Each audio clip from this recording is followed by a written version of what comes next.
All right, good afternoon, ladies and gentlemen. It's 4 o'clock. Welcome to this regularly called workshop of the Temple City Council. First, we have public comments. Mr. Lyle. Good afternoon, ladies and gentlemen. It's so good to see you guys. I'm glad you're all still alive. Oh, I just had a couple things. One, just an oddity that I've never seen before. That is, there's an entry on the consent agenda for the Pendleton Co-op dual sharing. It didn't have a price tag on it. It had it in the packet. It was the 2.1 million, but it did put it on the consent agenda. All they've always had a price tag on them. It's just kind of a curiosity to me.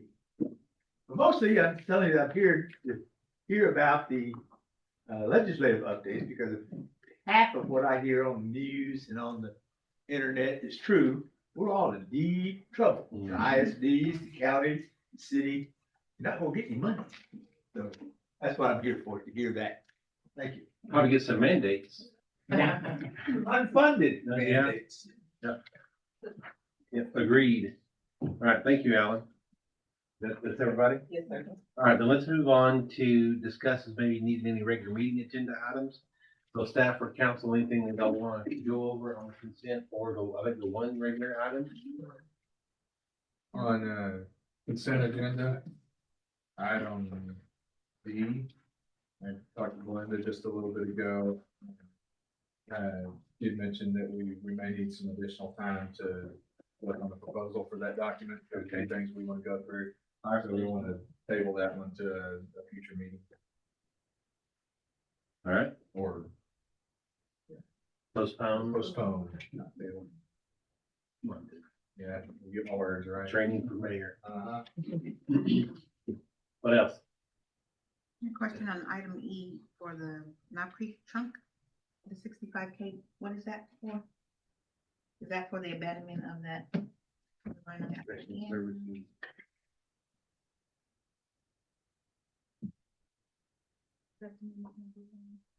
have to admit, I don't know what that means. For just a second, I'll get that for you.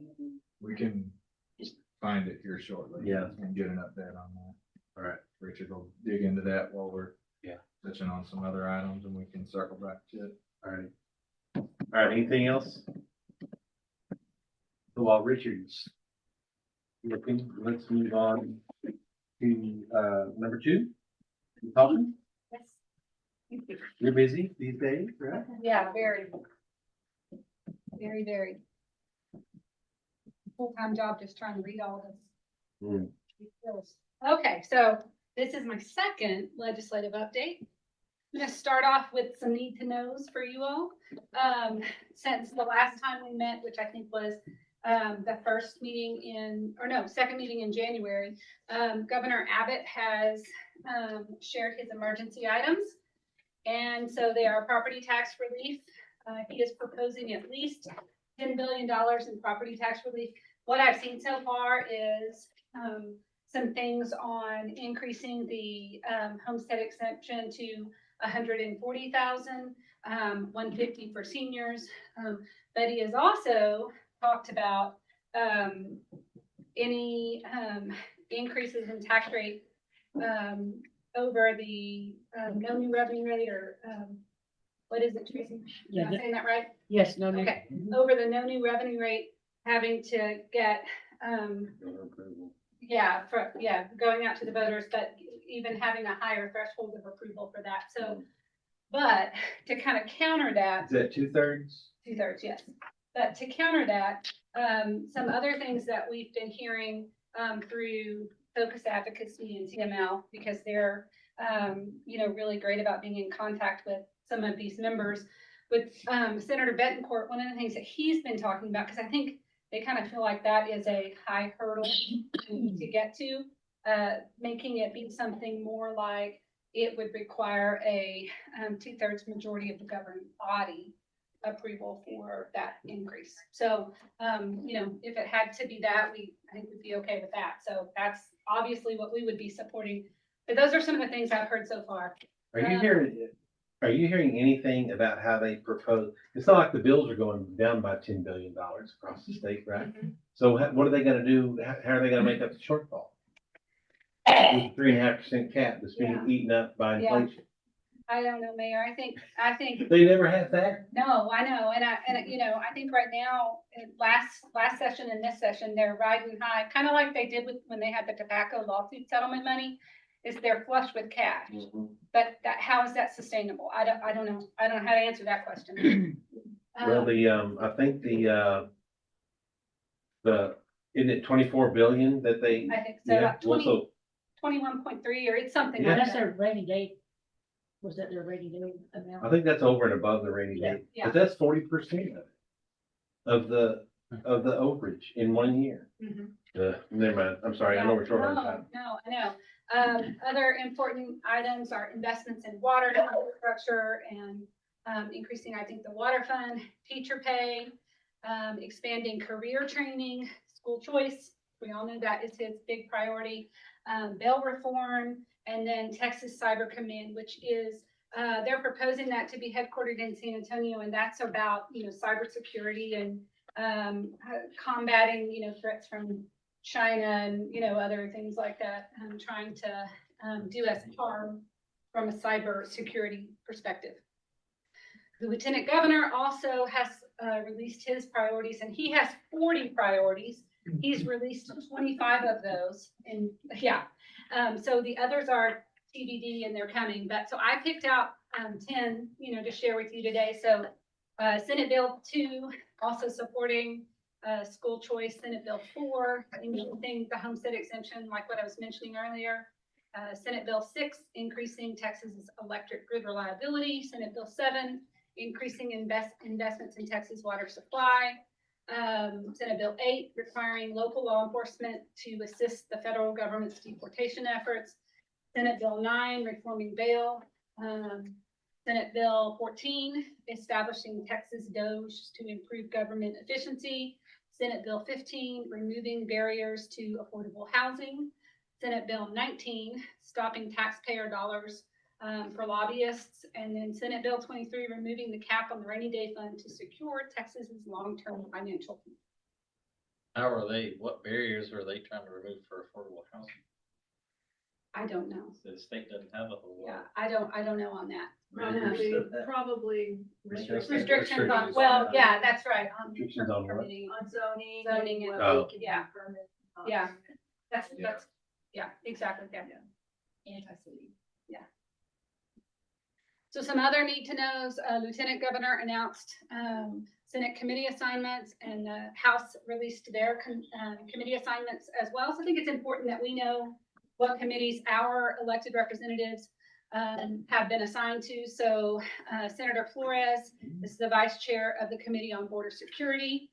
He's the chair of the Committee on Criminal Justice. He's a member of the Committee on Finance and Natural Resources. Representative Buckley is a member on the Committee on Natural Resources and the chair of the Committee on Public Education. Representative Hicklin is a member of the Committee on Redistricting, Ways and Means, and on Homeland Security, Public Safety, and Veterans Affairs. And on that committee, she's also been assigned a member of the Permanent Standing Subcommittee on Defense and Defense and Veterans Affairs. So, you know, I think it's important that we know this, because as we, you know, are filing legislation or supporting bills or whatever, it's great if we have, you know, relationships with our elected representatives that we can go to and get their support on some of the things that we want passed. Other need to know, that Senate passed Senate Bill 2 on school choice. The House has filed House Bill 3 on school choice for them. The author is Representative Buckley. And why that is important, particularly in the House, is, you know, in the last legislative session, there was a lot of, that was a really highly contested legislation, right? And so that has the potential to be the same this session, and could really hold up things, other legislation from moving. So that's something to watch. And then as for us internally, David and I have been working, and Kathy have been working with our lobbyist, Fred Shannon, and a consultant Emily Lindsay on some proposed legislation that would support our aquifer storage and recovery project, and Representative Buckley is actually set to file that legislation tomorrow. And then members of our legislative task force are going to be meeting with some committee staff and also our elected representatives on February 27th in Austin. So we'll be up there talking about some things that are important to us and meeting with committee staff and that kind of thing. So I'm excited about that. I know you've talked a lot about the ASR and whether or not that was gonna be at the TCEQ level or at the legislative level. Mhm. And it appears that it needed to be done at the legislative level, or we working both tracks at once. Both tracks at once, and it probably could be done at either, but it's simpler if, you know, the top-down direction is Yep. to clearly say what we can and can't do. And if it's about water, I mean, it should, I mean, that's a push, right? That should be pretty easy. Shouldn't be anything super controversial in that, Would think unless so. unless it gets tied up somewhere else. Yeah, some of the things that we talked about in our meetings is that, you know, it's an opportunity to provide additional sources of water. And so we think we'll have a really good supporter in Senator Perry because he's definitely interested in, you know, water, especially in this legislative session. There's a story today in the Telegram about Fort Cav and WCID #1 and their ASR effort. I On didn't Fort see Cav, yeah. So it's kind of interesting that ours is closer and whoever wrote it didn't know. Yeah, Right. yeah, for sure. Which is okay, but still. All right, so some bills of note, and I will say, this does not include, what I did is I've just now added some additional bills that have been filed since the last time I presented on this. So this is not everything. This is just some of the bills that I think are important to be following that have been filed since I was here last. So currently there is just shy of 5,000 bills filed. Just under 1,000. I said 950 plus, but it's really just under 1,000 are city related.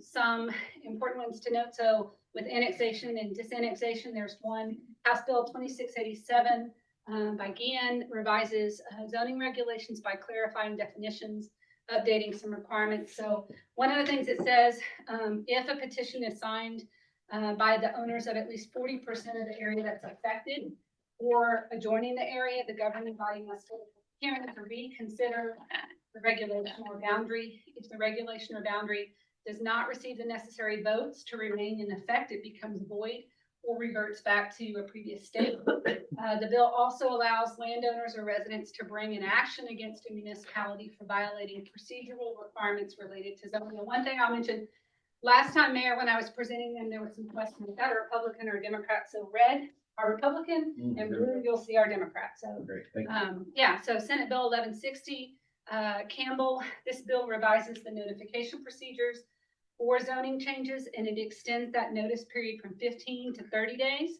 It also expands the radius of the stakeholders to be informed from 200 feet to 1,500 feet. House Bill 2484, filed by Craddock. It allows areas to petition for disannexation if services are not provided. It provides grounds for disannexation, includes areas annexed under various subchapters and those not compliant with subchapter C. And I don't know what subchapter C is, but I wonder if that's just going forward, or there wouldn't be any sort of retroactive. most of these have an implementation date. So as of this date, Got it. and I didn't put that in here, but most of them do have that. So House Bill 2345, filed by Cortez. The bill modifies the authority of municipalities to remove territory from an emergency services district. And that our authority to do that, if this passed, would expire September 1st of 2025. For plating and permitting, House Bill 2025 by Tepper. This bill revises the Texas Property Code to require tax certificates and receipt for filing plats. So essentially, it's trying to make sure that before someone files a plat, that they're paid up on their property tax, or any taxing entity. I think it said. House Bill 2602, Holt. This bill requires mobile food units to submit plans and under building statutes to ensure compliance with state and local law that mandates that before a permit can be issued, applicants must submit detailed plans of their food preparation, storage, and sales area. And then House Bill 2156 from Harris. This bill amends Texas Code to regulate local authority over food service establishments, limiting permit and fee requirements. So again, some preemption. So housing affordability and zoning reform, Senate Bill 824, filed by Hughes.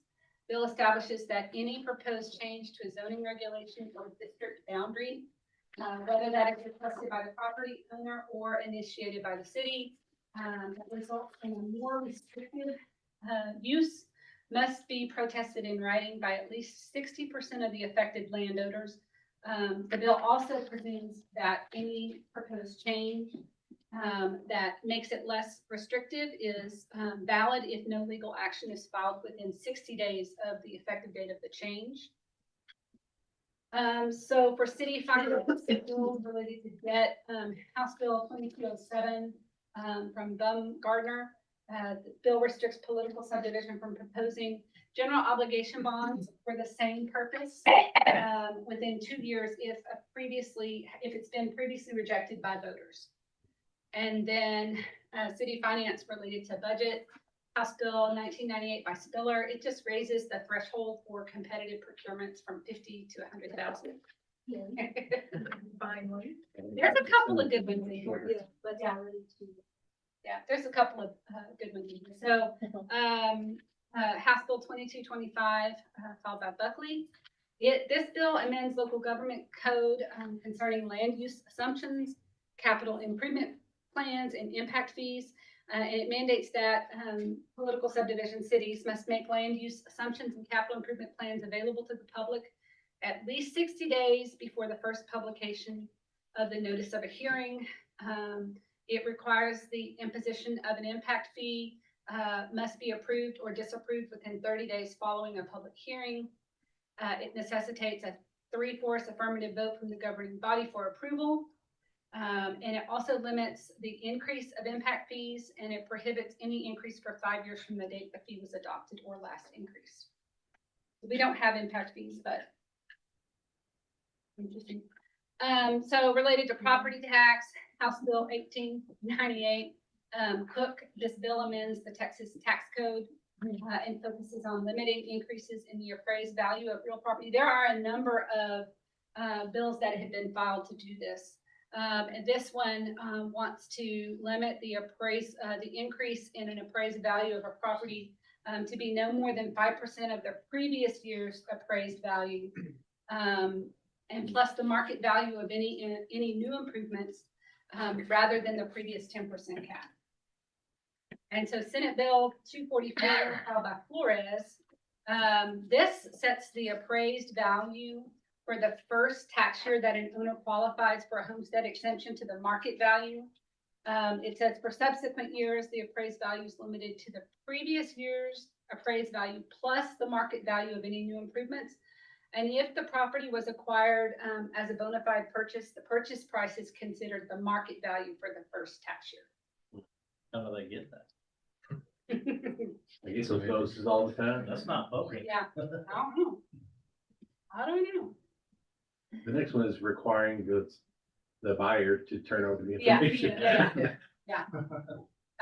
So again, property tax, Senate Bill 1023 from Betancourt. This bill mandates that tax rate calculation forms have to be in electronic format, allowing for electronic completion and certification. And each year, they must include a hyperlink to a document that provides evidence of the accuracy of the entry.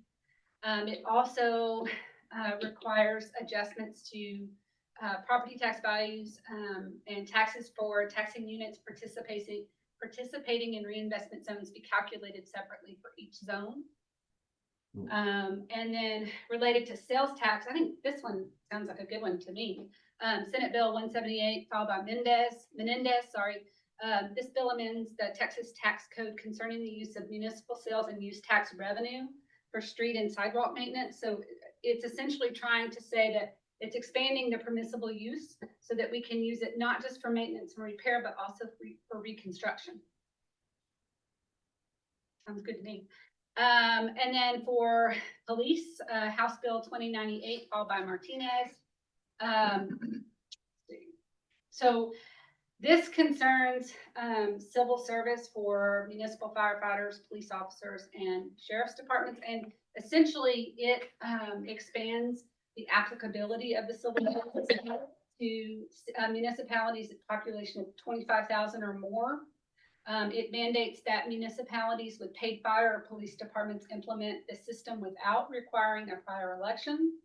The legislation also stipulates that firefighters and police officers who have served for more than 6 months when the chapter first becomes applicable will automatically gain civil service status without needing to pass a competitive examination. House Bill 2175.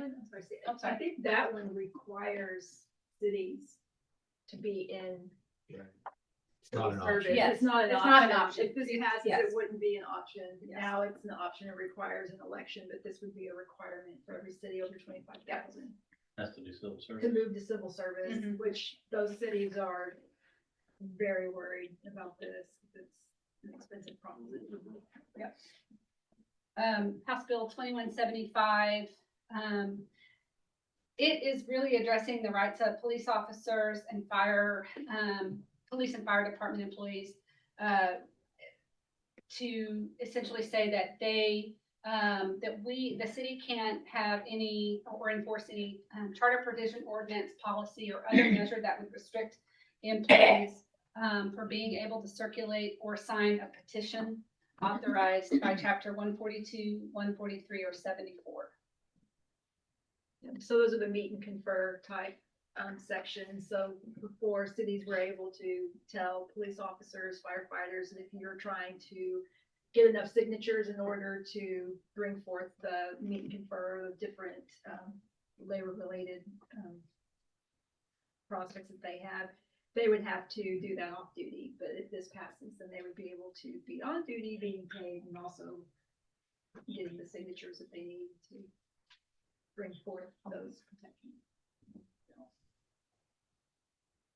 Last two, I think. So House Bill 2387, followed by Leo Wilson.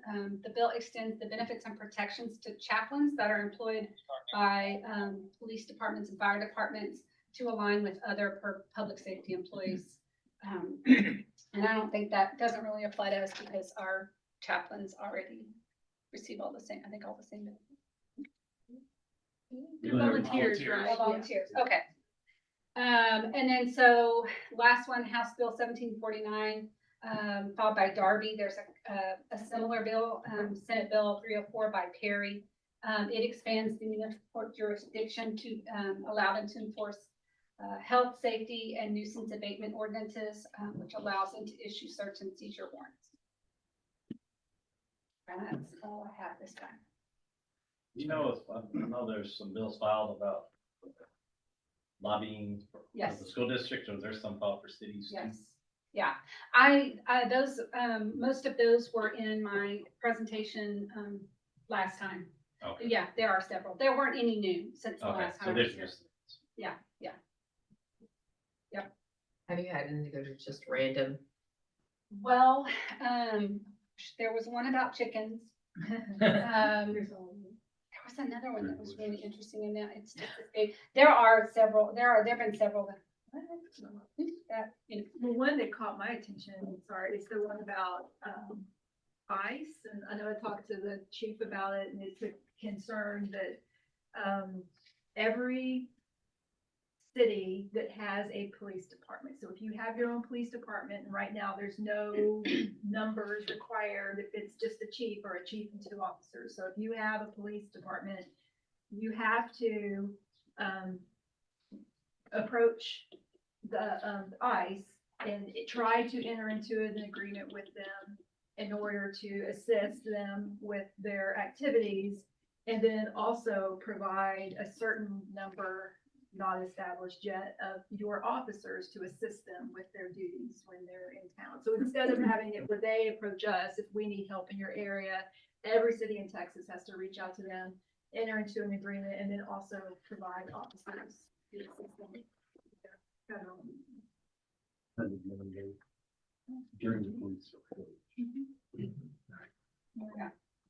They already have a program that exists. It's called the 287G program. That if agencies decided they want to do that, you can do that. The argument we've made is instead of, because it's such a low number, something's going to happen. So we've said, instead of requiring us to contact them, put the onus on ICE to reach out to us if they need our assistance. That's the suggestion we've made, along with a myriad of complaints on this potential legislation. I typically, and I'm not pretending to understand how ICE works. But do they typically come in mass to an area, or they're just almost like some, game warden or something, that they're ICE agents assigned different areas? What they're doing there. Okay. Depends on what the assignment is. Prior history. The only time I've ever assisted them is if they had a valid criminal search warrant for a large location and we blocked the streets for that. Never been part of a agency or department that participated proactively with immigrations and customs. Federal issue, in my opinion. Don't really want to get into that. We don't have the staffing, and no one's factoring in the damage it's going to do to police community relations across the country. And nobody's funded it.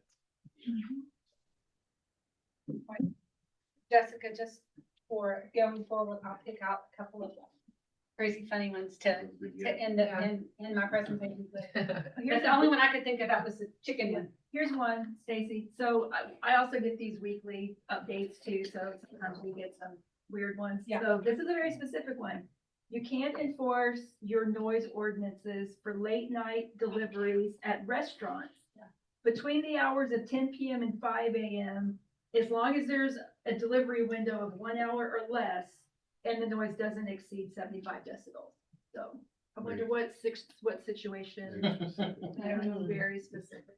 So how do you enforce that? Like, how would you enforce that, Chief? Well, they have to walk around with their little decibel. Yeah. And which hour and this, I don't know. That was kind of crazy. Wow. Crazy. Yeah, I would think our officers have many more important things to do than that. In Buford. I've always found the focus advocacy email very informative, the cliff notes, right, of legislation. Yeah. I haven't found TML to be as easy or as easily navigated. Yeah. But I really like the focus advocacy. Yeah.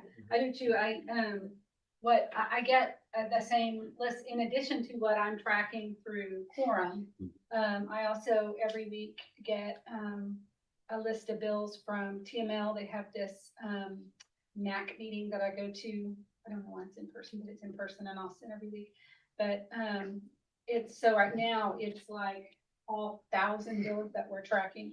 And I like that because they on theirs they list whether or not TML is supporting opposing plus, it's really something to watch. So that's helpful in making sure I'm not missing anything. But Focused Advocacy puts out something similar, and Focused Advocacy is helpful in how they organize their things by topic, which is helpful to me too. So I like both, but I agree that Focused Advocacy is a little bit more digestible than, Overall, do you have the feeling that TML is advocating for the cities, or are they just the rubber stamp for state government? No, I definitely feel like they're advocating for cities. Okay. Yeah, 'Cause definitely. you never know, sometimes Yeah. some of those agencies just are infiltrated and, Mhm. yeah. One thing TML's focusing on, so they realized 2 or 3 sessions ago that they and their lobby team had become the face of cities. And so when they would go to the hearings and speak on behalf of cities, then it became, oh, that's Scott Houston. We hate Scott Houston, so we hate cities. And so that became, I think once they realized that their faces going to the hearings was in some cases doing more harm than good. And so over the last couple of sessions, they've really kind of flipped it to where they're wanting more of, they're really reaching out to the cities and Yeah. wanting staff and really the elected members for that grassroots kind of, we're the people who are elected by our citizens. And so we're telling you what our citizens want. That makes sense. And so that's been more helpful. So that's a big thing. What they're doing now is they'll reach out to us whenever there's a particular bill that they need people to testify on. And then, they'll ask us to get you guys to come and testify. So I think that's been a little more successful. That's good. Unless it's bet in court and he calls you bad names when he doesn't know the mic's on. Yeah, well. They do try to not pick and choose winners and losers when it comes to cities as well, because the interest of Temple and the interest of Austin or the interest of Temple and Houston, big cities, small cities, they're slightly different. So if it's something that lifts all cities, then they typically will support that. But if you have, this or that, they try not to tip the scales as well. So they may seem a little more neutral on some of those bills that maybe adversely affect one group, but not another group. We're focused advocacy. They have a smaller clientele. And so that way they can more specifically lobby on behalf of those individuals and what they need.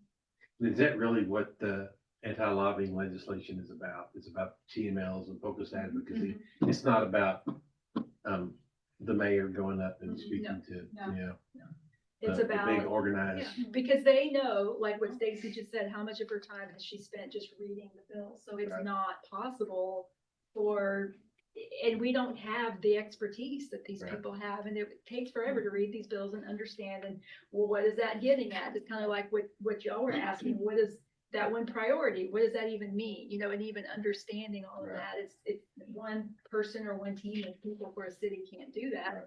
And at one point, one version of that bill had it so that anyone that the city is paying cannot speak on behalf. So that would even in this case mean Stacy, which is ridiculous. When your own employees can't get up there and speak on behalf of the city that they represent. It's That's crazy. amazing. But luckily, I mean, That's it. none of it would be good, because TML and Focus Advocacy are really helpful resources. So none of it neither of those would be good, but, everything that I've seen since is really geared toward them and not restricting city staff and elected officials from being able to advocate for ourselves. Yeah, I think they were shown how silly that result would be. Just be a police officer, you do petitions while you're working. That's right. There you go. Thank you, Stacy. Can I mention Thank one you. other bill? Yes, sir. Senate Bill 104. This is part of the, if you remember 1813 Stratford. Mm. So still on the front lines of that. There is a Senate Bill 104, which applies to group homes. But to Kathy's point, you really have to go in and, because what they do is they throw a bunch of other codes in there. You look at the exceptions of that, there's exceptions for if you're a state or federal agency, your exception. And it includes hotels, which is always their backup when the kids are so bad in the one house. So I have suggested that they just change the wording a little bit. It applies to DFPS. The other thing that we've noticed out of DFPS is they just changed the names of the homes. So it was, at one time, it was a CWAP house, a children without placement. And then when we caught on to them and started a little bit of pushback, they changed it to, now it's called a pilot temporary emergency shelter. And so, so we have suggested that it apply to any DFPS that meets the definition of a group home. They have to go through the same process, notify the city. We've also suggested perhaps there's a planning and zoning component, some of those types of things. So it's a problem. State stepchild. All right, anything else before we move on? Ms. Bernard, done you read that in, Christine? Receive a presentation regarding the first quarter financial results of fiscal year 2025. Thank you, Mayor and Council. I'm pleased to present the first quarter financials for the period ending 3 months ended 12/31/24, FY 25. Looking at our revenues, the year is 25% complete. Revenues in the general fund are at 31.53%. Water and sewer fund at 24.75%. Hotel motel at 15.82%. And the drainage fund at 25.85%. Something interesting, different in the hotel motel fund this year is we're funding the iconic event. The revenue and expenditures for that event has been funded through the hotel motel fund, and those expenditures will cut our revenue and expenditures. Some of them come later in the year. Looking at this, our composition of revenues, sales tax, a little less than 30%. Ad valorem, around 22%, solid waste operations, 16.37%, other charges for services, 11.4%, franchise fees, 8.44%, fines, license permits and other, a little less than 7%, airport, a little less than 3%, and then various parks and parks department, and recreation is 2.61%. Highlight with our sales tax, and this is reporting at 4 months. The blue is City of Temple. And something to report on this, this reporting period, and it was in the paper that we were down 16.2%. But if you recall last year in January, we received a audit adjustment for like 1.4 million. And then they took it back in March. So we've adjusted out in and out, because next month, when they took it back, you'll see a big increase that the paper will report. We just smoothed it out, and for the first 4 months of the year, we're 12% greater than we were the same 4 months last year. Statewide cities are right around 4%, and we exceed that on the far right, City of Clean, Harker Heights, and Copper Scove.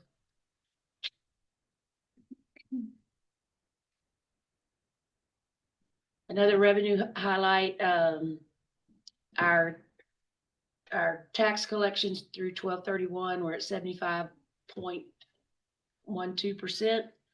That's pretty much or a little below what we've done historically. Something this year we are seeing is several significant adjustments to the tax roll, and also a lot of refunds. I think with the homestead exemption going up for school districts, some people may not have taken advantage of the homestead exemption, but when it increased to 100,000, they did. And that can go back 2 years for a refund if you file for that. Tracy, can I put you on the spot for just a second? Sure. So going back to sales tax, 12% so far, 12% increase so far this year. Do you remember, just off the top of this, putting you on the spot, remember off the top of your head roughly what the overall increase last fiscal year was versus the prior year? I do. And I'm just asking for tracking, because I know that there was still an increase, but the increase slowed substantially. Yes, last year, the FY 2024, the increase was 3.49%. We had budgeted an 8% increase. Okay. And in FY 23, the increase was 12.02%. So I read from 21, it was 18%, FY 22, 14.8, FY 23, 12%, and then 24, it dropped to 3.49. And now as we're trending, we're looking, we could have a 12% increase again. Great. I'm also impressed you had that with you. That's awesome. Thank you. Put her on the spot some more. Jessica's part, she asked me about that yesterday morning too. So thank you, Jessica, for helping me be prepared. Expenditures, 25% of the year complete, general fund at 26.87, water and sewer fund at 25%, hotel motel fund 21.76%. Again, you see the big expenditure that, and we have spent some on planning for the iconic event. And then the drainage fund, we're at 24.6%. Investments, we have a total, portfolio of $388.9 million. Around 83% of that's government pools, 13.67% CDs, and 3.37% cash. We had rates that were going up, and then we've had a few rate decreases, and expecting maybe one or two more in the this year. The City of Temple's portfolio is earning 4.59%, and our benchmark market is 4.2%. A year ago, we were earning 5.33%. Just that same data, different rates, are showing the different pools, what they're earning. Capital improvement program, we're at $544.9 million. I looked at where we were September 30th, and we had a good many roll off, but some roll on too. At September 30th, we were at 580 million. So we had more completed than we added. This is looking at the status of that capital improvement program by whether it's under construction or in progress, over half of it. Engineering, 24.32%. 14 still in the planning phase, and 6% of that amount completed. Just FYI, garbage trucks are included in that CIP. We're getting those in. Strategic investment zone. We have remaining available funds today of 500, or as of 12/31, $541,000, $541,334, and as of today, we have one pending application of $32,290. And that concludes the first quarter, and I'll be happy to answer any questions. That first slide, Tracy, is that? Income? Is that pretty typical, those percentages at this point? Yes, in the general fund, you've collected, as of December 30th, you have one more month of property tax collections. So you collect more of it more of that revenue, which is 22% of the revenue. You collect 75% of that by December 31st, so that puts you over the 25%. Like the hotel motel that That should get bigger, we should catch up. without the iconic event, and I don't know if anyone's online that can tell me when that is. It's September? Late September. Yeah. There is revenue associated with that, and that's a new item in the hotel motel fund. So typically it's greater than, it's around the 25%. We have some things coming up.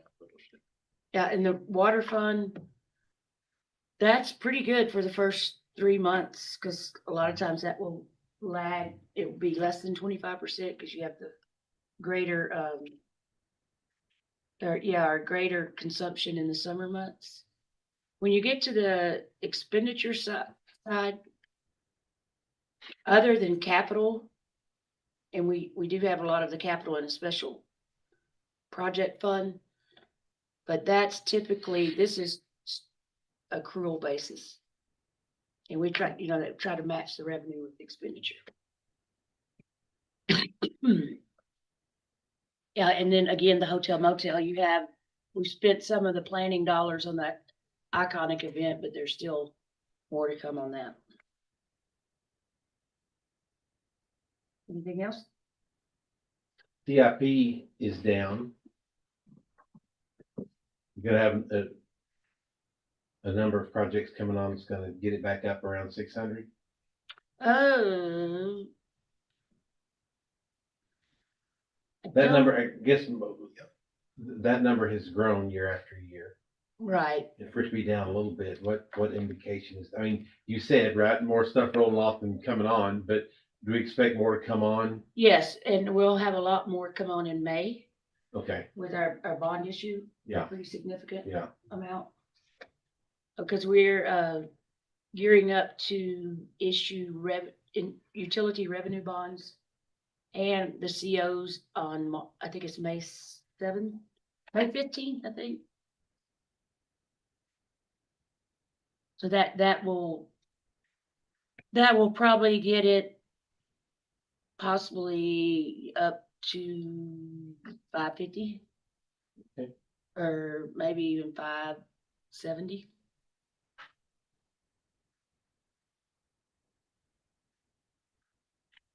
overall, is that good news that it's dropped? Well, we wouldn't want it, in my mind, it's good to have projects complete and roll off. Right. Um, It's also good to have projects coming on at our Right. rate of growth. right. Or is this just a moment in time and it is what it is and it'll increase back up to normal later?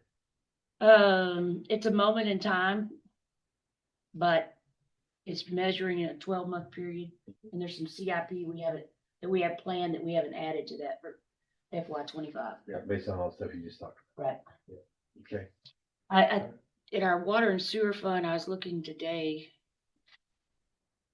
I think over in the business plan over the next 6 years, we have over 300 million planned. Or that right under including- 300 million. Temple Belton expansion. that- Not Because until, that's coming on as a later right, issuance, correct? Right. So there's a pretty large That'd be a number big one. just in the Temple Belton line expansion that's in the relatively near future. right? We still doing that? All right. Mr. Wilson? I'm sorry that skipped my mind. I don't know why I couldn't have recall on that. My brain must be frozen, but that item is for abandonment of lines that are out of service. So we got survey documents to take them out. And if you don't know, through Crestview, the old line cut across properties on a diagonal. It went through the church property and made it almost useless. And then went across Avenue N and at an angle across some platted lots. So that section's all abandoned physically. Now we have survey documents. So the next step is the survey and then legal, whatever. And how long is that? We'll have to look at that.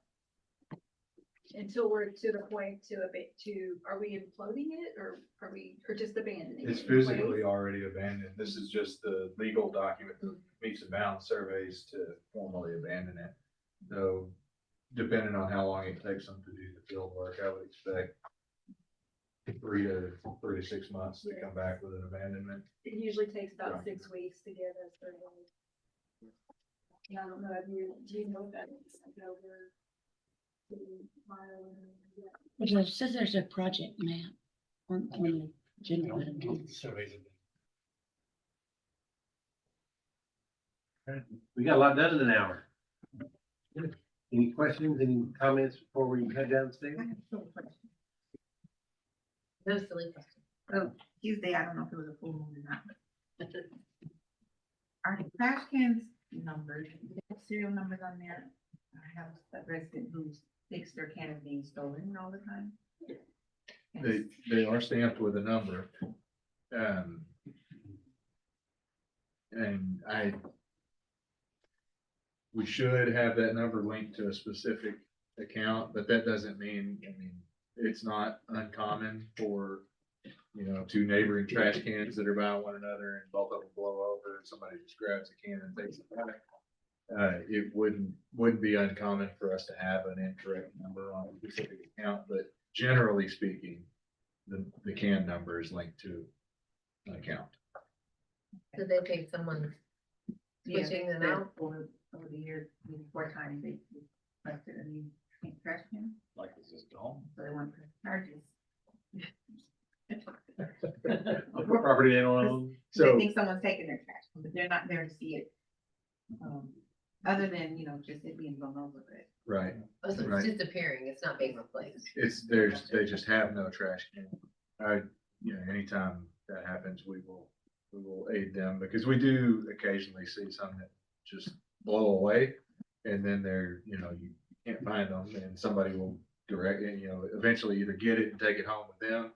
And then they'll have two cans for a while until we come pick it up, or they'll bring it to solid waste and we'll kind of put that back in circulation.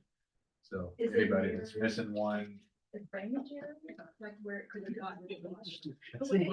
that's typically the common thing is if the wind blows, was in the ditch and then. Did you ever chase down a trash thief? I'm sure I have. I'd prefer not to, but I. Great, thank you. Mayor, I did receive an update from one of my staff members that's watching. And if we issue what we're planned in the business plan, our CIP would go up to 650 million. Yeah, I was Oh, thinking. wow. But I don't think we're gonna issue, as far as project readiness, the issue will be less than that. So, And that would be a new record. Right. Really. we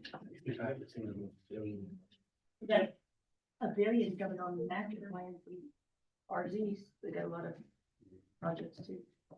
We may all get a few done before. All right, what else? All right, thank y'all. It is,